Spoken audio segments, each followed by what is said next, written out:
Samajwadi party और हमारा मोर्चा doctor Ambedkar और काशीराम जी के पद चिन्हों पर चल रहा है।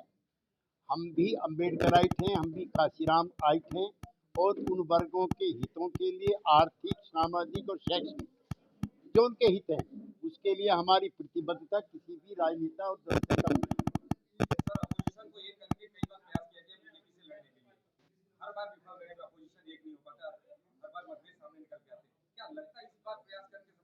हम तो बीजेपी के साथ मिलकर कांग्रेस से लड़ने में भी असफल रहे थे।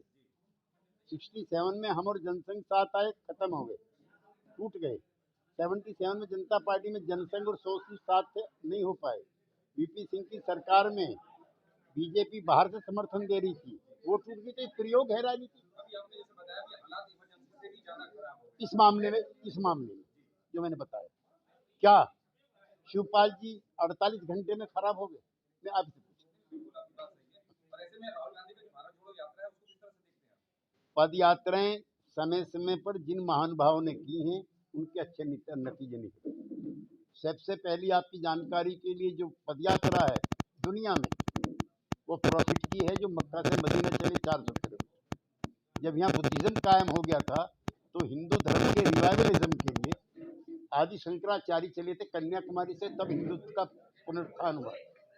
तीसरी पदयात्रा थी माओ से तुंग की, जिसके बाद जापानियों के खिलाफ उन्होंने बड़ा मोर्चा लगाया। चौथी यात्रा थी दंडी मार्च महात्मा गांधी। पांचवी थी चंद्रशेखर जी की। और एक बड़ी पदयात्रा ये है, पदयात्रा में ईर्ष्या द्वेष की राजनीति नहीं होती। पूरी बात तो खत्म ही नहीं मेरी, पहले सॉरी करो। तो पति पार्टी के नेताओं को तय करना है कि नेताजी का जो राजनीति में स्थान खाली हुआ, उसको तो कोई नहीं भर सकता। मैं बहुत जिम्मेदारी साहब से कहना चाहता हूँ, वो बहुत बड़े थे, बहुत बड़े।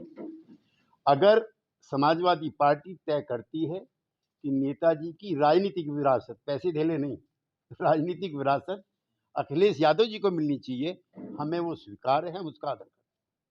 शिवपाल सिंह जी ने अपने बयान में स्पष्ट रूप से ये कहा है कि जनता अखिलेश जी को छोटे नेताजी के रूप में देखती है। आप कैसे देखते हैं अखिलेश जी को? मैं भी अखिलेश जी को एक लायक पुत्र के रूप में, एक काबिल राजनेता के रूप में देखता हूं। और जो उनका कार्यकाल रहा 5 साल का, जिसमें अभी मैं गुजरूंगा आपके एक्सप्रेस हाईवे से, ये भी एक उदाहरण है। और उन्होंने ईर्ष्या, विद्वेष, जलन की राजनीति को बढ़ावा नहीं दिया जो आज है।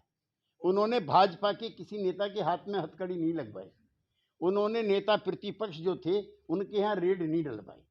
लिहाजा I find him a very cultured, civilised and articulate political leader. Rampur उपचुनाव में, रामपुर में जो चुनाव चल रहा है, आजम खान साहब ने कहा है कि 4 बार सरकार हमारी रही, जो अभी भाजपा कर रही है, अगर 4 बार हमने किया होता तो माँ की कोख से बच्चा निकलने से पहले बाहर आऊं या ना आऊं? ये मेरी भाषा नहीं है, ये भाषा आजम खान जी की। मेरे मुंह में इन शब्दों को मत डालिए आप। क्या इस बयान के लिए क्या कहना चाहेंगे आप? नहीं, ये कुछ भी बोलने के लिए स्वतंत्र हैं और मैं भी कुछ भी कहने के लिए स्वतंत्र। बीजेपी ने जो अपने मंत्रियों की विदेश यात्राएं थी, उनको सबको रोक दिया। उपचुनाव लड़ना जरूरी हो गया क्या उनके? ये भारतीय जनता पार्टी के मित्रों से पूछोगे तो ज्यादा अच्छा रहेगा। मैं सभी का परिचय आप कराएंगे। पहले एक सवाल के जवाब। हाँ जी, ये मेरे बाएं जो हैं, हमारी पार्टी के प्रदेश के अध्यक्ष श्री अनूप पटेल। ये बहुत पुराने समाजवादी नेता हैं। पांडे जी, जयशंकर पांडे, पूर्व विधायक अयोध्या। हाँ, अयोध्या, सुनो, अयोध्या से हैं। जब हम नेताजी के साथ थे तभी अयोध्या से विधायक थे, और मित्र सेन यादव वहां से एमपी थे। मैं वीरपाल सिंह यादव हूँ, एक्स राज्यसभा मेंबर हूँ। हाँ, एरन साहब के परिचय की शायद आवश्यकता है क्या?